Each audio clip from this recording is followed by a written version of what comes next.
공통점이 뭔지 아세요? 축구 경기 중에 부사랑입니다. 네, 안녕하세요. 심초음파학회 유튜브 채널에 오신 것을 환영합니다. 저는 세브란스 병원 심장내과 홍구루입니다. 저와 같이 진행하실 선생님은? 안녕하세요. 삼성서울병원 순환기내과의 김지훈입니다. 네, 오늘은 알기 쉬운 비후성 심근증에 대해서 말씀을 드리도록 하겠습니다. 오늘은 첫 번째 주제로는 많은 분들이 겁을 내세요. 비후성 심근증, 유튜브나 우리 검색을 해보면 급사하는 병, 운동 절대 하면 안 된다. 병원에 가면 운동하면 큰일 납니다. 그럼 어느 정도 운동을 해야 될지, 그건 평생 운동을 안 해야 될지 진짜 누구한테 물어보지도 못하고 굉장히 어렵죠. 예. 비후성 심근증 환자, 운동을 하면 안 되나요?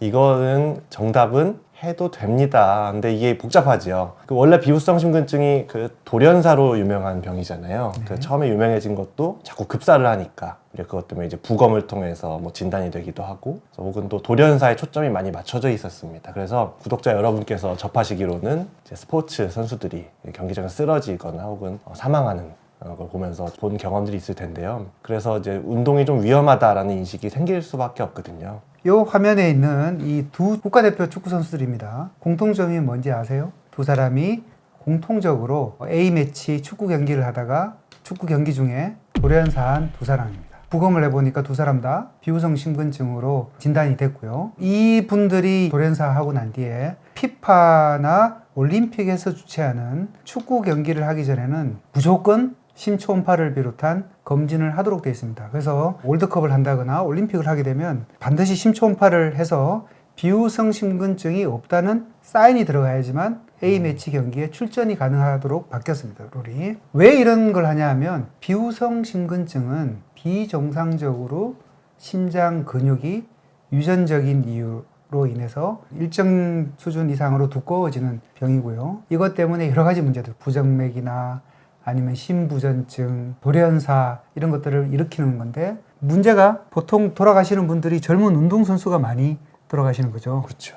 부검을 했던 그런 연구들을 보면 젊은 사람들의 돌연사의 가장 흔한 원인이 비후성 심근증으로 되어 있습니다. 그래서 아무래도 여기에 초점을 맞춰서 우리가 진단하고 치료할 수밖에 없었습니다. 이렇게 겁나는 병인데 어떻게 비후성 심근증으로 진단이 됐고 또 가족 중에 비후성 심근증이 있다면 운동을 안 하고 살 수는 없지 않습니까? 그럼 운동을 어떻게 하면 되나요? 거기에 대해서 이제 많은 선생님들이 이제 의문을 갖고 연구들을 해왔습니다. 우리가 경험으로 얘기하는 거는 좀 단편적이고 아무래도 다양한 환자분들을 모셔서 보편적인 결론을 좀 내는 게 중요하거든요. 그런 의미에서 우리가 무작위 배정 연구를 한 게 있죠. 한쪽 그룹은 운동을 시키고 한쪽은 원하는 대로 하게 해줘. 그런 식의 연구들이 몇 편 있었습니다. 중강도 운동 위험하지 않다는 결과가 좀 꾸준히 발표되었기 때문에 중강도라 하면 수영, 가벼운 러닝 이렇게 우리가 생활 스포츠 정도거든요. 현재까지 그런 활동이 돌연사 위험을 올린다는 증거는 없습니다. 사실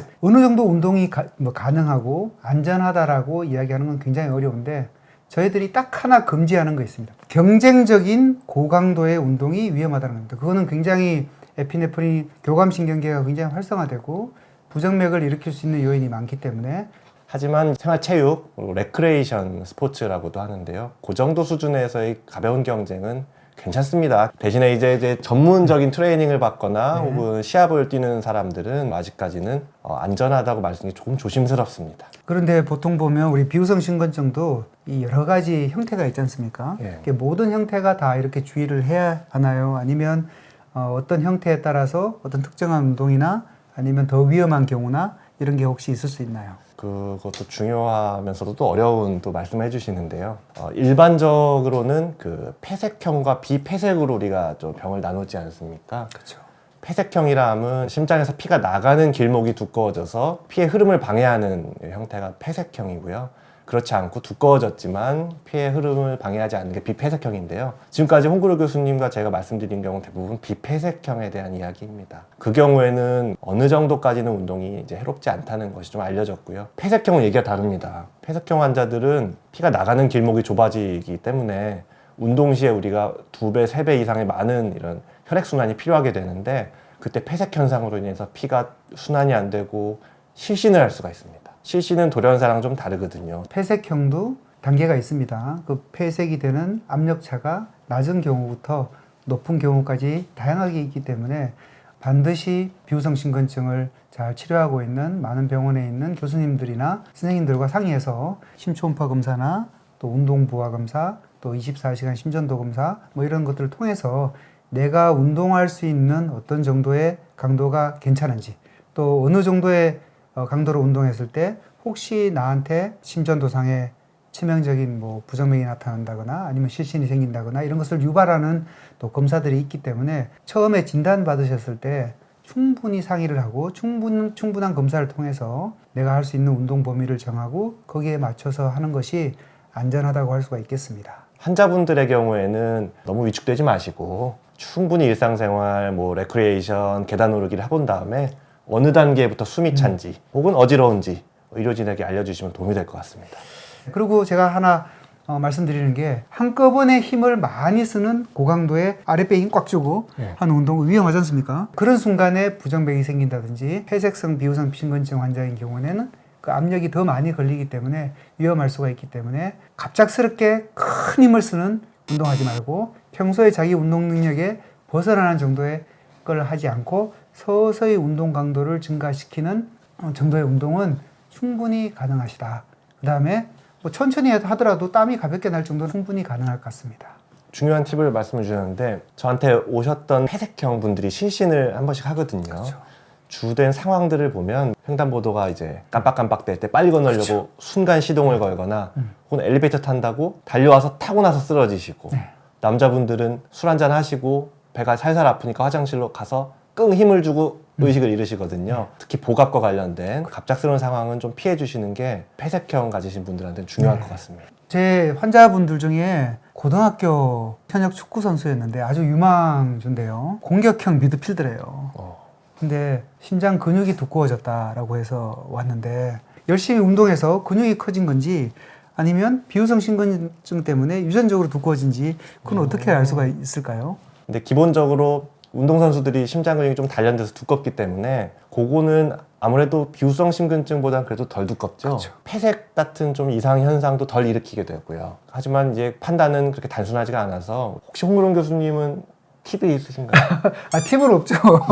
일단은 비후성 심근증은 유전성 질환이기 때문에 가족력이 있는지 물어보고요. 운동을 해서 두꺼운 거는 아무리 두꺼워도 가장 두꺼운 근육이 15mm 이상이 되지는 않습니다. 거기까지가 이제 운동해서 우리가 근육을 키울 수 있는 최대치고 유전자 변이에 의해 생기는 비후성 심근증은 뭐 20mm, 뭐 30mm 근육 두께가 이렇게 커지는 경우는 이건 절대 운동해서 커진 건 아니다. 특히 저희들이 또 초음파로 우리가 13mm 이상이면 비후성 심근증이 의심이 된다 그러는데 만일에 환자가 14mm다. 좀 아리송하지 않습니까? 일단 MRI를 찍었는데 심장 기능 자체는 아직 젊기 때문에 유전자 검사를 해보자 했는데 유전자 검사 양성이 나와서 결국에는 공부를 열심히 하기로 약속하고 다른 길을 열심히 가고 있습니다. 마지막 정리하는 차원에서 비후성 심근증 환자, 독이 되는 운동과 약이 되는 운동. 약이 되는 운동은 다들 아시는 그 유산소 운동입니다. 그 유산소 운동을 그 적당한 강도, 그러니까 생활체육 수준의 유산소 운동을 수개월 이상 꾸준히 하면은 비후성 심근증 환자도 일반인과 똑같이 운동 능력이 상승하고 심폐지구력이 좋아진다는 보고들이 있기 때문에 그런 분들이 또 길게 보면 오래 사시거든요. 그리고 비후성 심근증 환자분들이 젊은 시기 중년을 지나면 결국 또 성인병이 문제가 더 커집니다. 그래서 그 유산소 운동은 하면은 약이 된다는 건 증명이 돼 있으니까 위축되지 마시고 주 5회씩 남들처럼 열심히 운동하시는 건 약이 될 것 같습니다. 약도 과하면 문제가 되지 않습니까? 너무 과용하면 안 되듯이 가볍게 달리고 서서히 운동량을 증가시키는 게 아니라 똑같은 운동량이라도 갑작스럽게 급발진한다거나 경쟁적으로 한다거나 또는 한꺼번에 몰아서 한다거나 무거운 걸 한꺼번에 드는 큰 힘을 쓰는 것들을 하는 것은 비후성 심근증 환자한테 독이 될 수가 있습니다.